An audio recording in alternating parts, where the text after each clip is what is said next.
tá? Enquanto jurista, o Lewandowski é bacharel em direito, foi professor, doutorado, mestrado, o cara é brabo na área do direito, tá? A gente não pode nem falar da carreira jurídica do Lewandowski, porque é um absurdo a gente questionar a carreira jurídica, tanto é que o cara foi ministro até ontem, até se aposentar. Conhece muito, conhecedor das leis. Pode discordar dos ideais ou qualquer coisa, Exatamente. mas Mas o que acontece? Por que que o povo discorda tanto de algumas decisões do Lewandowski? Porque ele está ali para fazer um contraponto. E o direito é justamente isso. São olhos agonistas, cara. Cada um tá de um lado, antagonista, cada um tá de um lado ali. Você entendeu? E a gente tem que respeitar isso, tá? Ele não era o único ministro. Tem mais 10 depois dele. Mas vamos lá.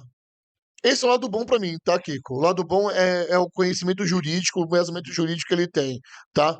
Lembrando que para você ser um ministro do STF, você precisa ter um notório saber jurídico. Não necessariamente você precisa ser bacharel em direito para estar fazendo, para ser ali ministro. Então vamos lá, você tem que ter um notório saber jurídico. Ok, o notório saber jurídico ele tem. Ele é responsável, cara. Foi ministro durante tantos anos. E ele começou a ganhar notoriedade em 2012, quando ele foi revisor do processo da Lava Jato. Eu tenho que ler isso aqui, toma muito cuidado, porque muita gente fala que ele foi revisor da.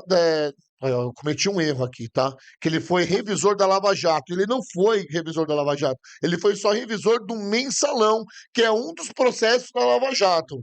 Tá? A Lava Jato tem inúmeros processos, tem um Petrolão também, para quem não lembra. Mas o Mensalão é um dos processos da Lava Jato. E ele foi revisor. O que, que o revisor faz? O revisor ele refuta todas as acusações que tem ali do relator. Então você tem um relator, que é o cara que vai ler o processo, é o cara que vai encabeçar todo o processo. E você tem um revisor, que para você ter como instrumento de defesa, sabe, todas as pautas que está dentro daquele processo. E ele foi esse cara, ele defendeu o Lula na Lava Jato.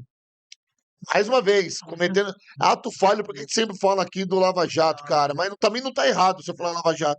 Mas eu vou colocar o processo aqui como mensalão, que é o mais correto. Ele foi ali um revisor, ele defendeu o Lula, não só o Lula, ele defendeu muita gente do Partido dos Trabalhadores dentro desse desse processo. Então, assim, ele começou ganhando notoriedade ali, cara. O brasileiro, sabe, se opôs a isso em 2012. De fato, alguém tem que fazer esse papel. Senão não existiria advogado. Concorda? ex- Alguém tem que fazer esse papel. Senão você tem só a parte que acusa ali da promotoria, você tem o advogado da outra parte, e você não tem ninguém que te defenda. Então, assim, todo o processo, todos os processos, vou colocar no plural, existe uma ferramenta de contraposição, de contraponto. Todos os processos. Às vezes o processo é nítido para você aqui, um outro advogado vai ler e falar: opa, mas espera aí, é uma questão de ótica, tá? É uma questão de tentar, de entender aqui o que a gente está querendo dizer. Dessa forma, você vê tanta gente na saidinha, porque a saidinha tá ali é um direito do preso que está em progressão de pena. Olha só que absurdo. Para muita gente isso é um absurdo, mas dentro da lei está correto. Muitos advogados, dentro da lei, conseguem provar que aquilo está certo. E muitos advogados, como eu vou ser um dia, vou refutar isso. Vou tentar exterminar isso.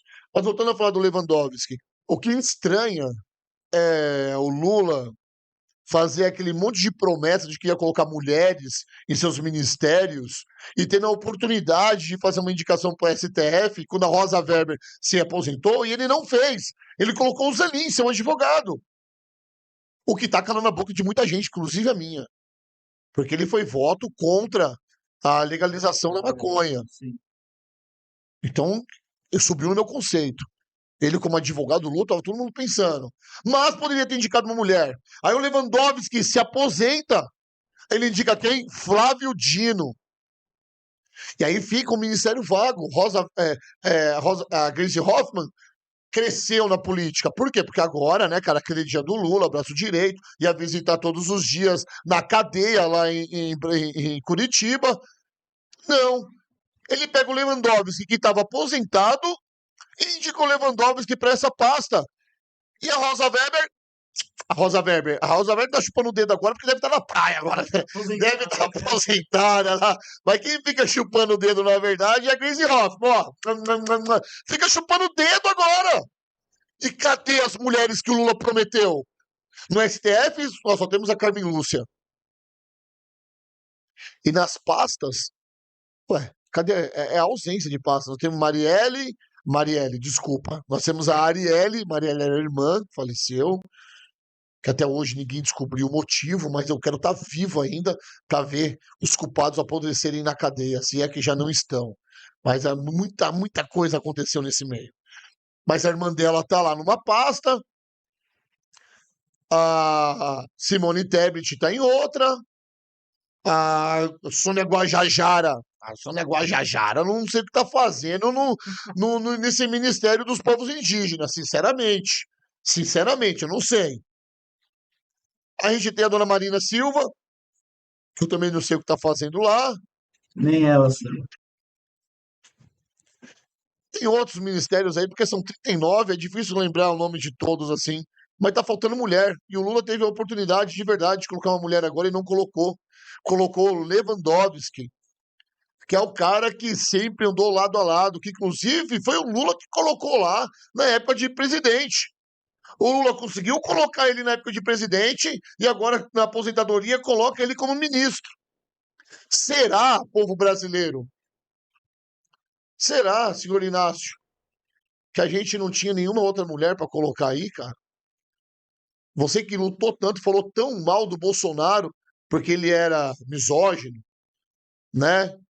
E agora você tem a oportunidade de fazer diferente e você não faz. Você coloca aí as velhas raposas para cuidar do galinheiro chamado Brasil, que é um absurdo.